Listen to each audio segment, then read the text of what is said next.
l'heure du midi, lorsque même si vous êtes en pause au travail, ne passez pas ce temps à ricaner seulement avec vos amis. Lorsqu'il est midi, retirez-vous un peu, quelque part de seul, et décrétez que vous recevez tout ce qui vous appartient de positif venant d'une nouvelle saison. Lorsqu'il y a des choses dans votre vie que vous voulez voir changer, est-ce qu'il y a quelqu'un qui veut voir changer certaines choses dans sa vie? Alors, puisque nous sommes nombreux, quand il y a des choses que tu veux voir changer, je ne te dis pas que tu ne peux pas prier à d'autres heures. Tu peux prier à toutes les heures. La Bible dit prier sans cesse. Mais moi, je te parle des portes qui s'ouvrent. Parce qu'il y a des heures où les portes sont ouvertes et il y a des moments où les portes se referment. Lorsque c'est midi, tu peux en profiter pour déclarer que la saison doit changer dans ce domaine-là.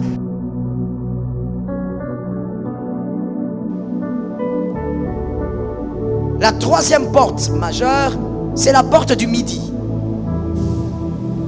La porte du midi. Lorsqu'il est midi chez vous, la porte du midi. C'est une porte qui permet le changement des saisons. À cette heure-là, il y a une porte spirituelle qui s'ouvre, qui permet à des choses invisibles d'entrer dans le monde visible, mais vous permettant de vivre les effets d'une autre saison. Et là, nous avons Genèse 18:1. C'est Abraham. Genèse 18:1. Ésaïe 25:4.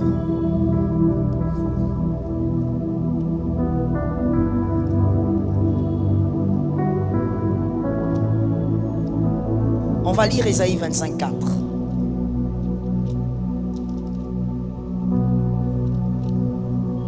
Ésaïe 25:4. En effet, tu défends les faibles avec puissance.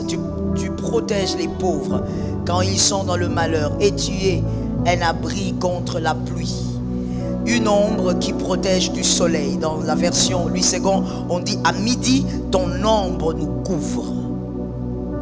Là, on parle de l'Éternel, son ombre couvre. Vous entrez dans une saison de grâce et de couverture. L'histoire d'Abraham, c'est Abraham, la Bible dit clairement, au midi. Dans d'autres versions, on dit même à la chaleur du jour. Là, Abraham assis, il voit des hommes venir. Et c'était des êtres spirituels qui étaient venus annoncer la destruction de Sodome et Gomorrhe. Mais ces êtres aussi étaient venus changer la saison d'Abraham. Parce qu'ils ont dit à Abraham, l'année prochaine, à la même époque, Sarah aura un bébé. L'heure du midi, lorsque même si vous êtes en pause au travail, ne passez pas ce temps à ricaner seulement avec vos amis. Lorsqu'il est midi, retirez-vous un peu, quelque part de seul, et décrétez que vous recevez tout ce qui vous appartient de positif venant d'une nouvelle saison. Refusez tout ce qui est négatif, parce que toute porte spirituelle fait entrer deux types de choses, les choses positives et les choses négatives. Refusez donc l'entrée de tout ce qui est négatif dans votre vie. À midi, ne soyez pas dans la distraction. À midi, si vous avez des enfants qui vont à l'école, priez pour eux. Lancez une parole prophétique et que cette porte permette l'entrée d'une nouvelle saison dans la vie de vos enfants. Comme je le disais, une porte spirituelle, elle peut être bénissante comme elle peut être maudissante. Donc, vous devez libérer les grâces lorsque la porte s'ouvre. Il y a donc trois portes majeures qui s'ouvrent, que vous le sachiez ou pas, ces portes s'ouvrent. Que vous tenez compte de ça ou pas, ces portes s'ouvrent et elles opèrent. Que Jésus te donne la victoire. Lorsque vous voyez la porte du midi, soyez capable de déclarer les choses que vous voulez voir changer. Vous savez, l'apôtre Jean a dit quelque chose, moi, qui m'a toujours intrigué quand je viens d'une prière ou quand je veux aller en prière. Il a dit, vous priez, mais vous ne recevez pas. Parce que vous priez mal. Donc on peut prier, jeûner, on maigrit. Mais Dieu n'a rien entendu parce que tu as mal prié. Et il n'y aura pas d'exaucement. Il est important de faire ce que l'apôtre Paul dit. Lorsque vous battez un coup, vous donnez un coup, donnez le coup sur la cible. Ne battez pas, ne donnez pas le coup comme en battant l'air. Lorsqu'il y a des choses dans votre vie que vous voulez voir changer, est-ce qu'il y a quelqu'un qui veut voir changer certaines choses dans sa vie? Alors, puisque nous sommes nombreux, quand il y a des choses que tu veux voir changer, je ne te dis pas que tu ne peux pas prier à d'autres heures. Tu peux prier à toutes les heures. La Bible dit prier sans cesse. Mais moi, je te parle des portes qui s'ouvrent. Parce qu'il y a des heures où les portes sont ouvertes et il y a des moments où les portes se referment. Lorsque c'est midi, tu peux en profiter pour déclarer que la saison doit changer dans ce domaine-là. Parce que c'est une porte ouverte pour changer les saisons. Abraham a vu ces trois hommes. Abraham ne savait pas que ce jour-là, sa vie allait changer. Et c'est ce jour-là que sa vie a changé. Et Dieu vient à midi parce que Dieu respecte les portes. Est-ce que quelqu'un m'entend? Dis à ton voisin que l'Éternel t'aide à vivre exactement ce qui a été prévu pour toi.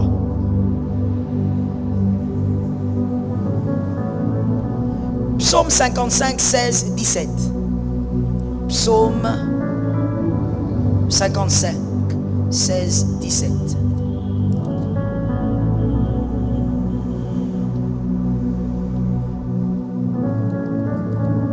Psaume 55. Ok, chez moi c'est le verset 18, mais si vous avez 8 secondes, probablement c'est 16 et 17. Il est écrit: le matin, à midi et le soir, je me plains, je soupire, Dieu entend mon appel. Le psalmiste a parlé de combien de fois? Et il a précisé. Vous l'avez remarqué chez vous? Il a dit quoi chez vous? Il a ciblé 3 moments. Pourquoi? Parce que ce sont les 3 portes. Les 3 portes sur lesquelles il faut profiter. Lorsqu'il dit le soir, dans certaines versions on dit la nuit. On profite des portes ouvertes. Ne prie pas comme quelqu'un qui ignore. Prie avec la connaissance.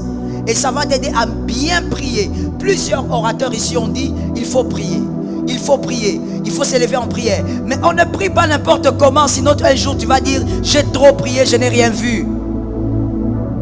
On ne prie pas n'importe comment. On prie sans cesse mais avec stratégie. Est-ce que quelqu'un m'a entendu? On prie sans cesse mais avec stratégie. Ce moment particulier de prière peut avoir un impact significatif sur notre communion avec Dieu et l'exaucement de nos prières. La Bible nous rappelle dans Psaume 55 verset 17 que le roi David avait l'habitude de dire « Le soir, le matin et à midi, je soupire et je gémis, et il entendra ma voix ». Cela nous montre l'importance de la prière à midi comme un moment de rencontre régulier avec Dieu. Prier à midi peut nous aider à maintenir une connexion constante avec notre Père Céleste tout au long de la journée. En Éphésiens 6 versets 18 à 19, l'apôtre Paul nous encourage à prier en tout temps par l'Esprit, avec toutes sortes de prières et de supplications, et à veiller à cela avec une entière persévérance. La prière à midi est une opportunité de suivre cet enseignement et de maintenir notre relation avec Dieu tout au long de la journée. De plus, la prière à midi peut nous aider à nous recentrer sur Dieu au milieu des activités quotidiennes. C'est un moment pour apporter nos soucis, nos besoins et nos louanges à Dieu, tout en cherchant sa guidance et sa paix. En conclusion, mes chers frères et sœurs, la prière à midi est un moyen précieux de cultiver une vie de prière constante et d'approfondir notre relation avec Dieu. En suivant l'exemple biblique et en prenant ce temps spécial pour prier, nous nous ouvrons à l'exaucement de nos prières et à la présence continue de notre Seigneur dans nos vies. Puissions-nous chercher à prier à midi avec ferveur et persévérance, sachant que Dieu est attentif à nos appels.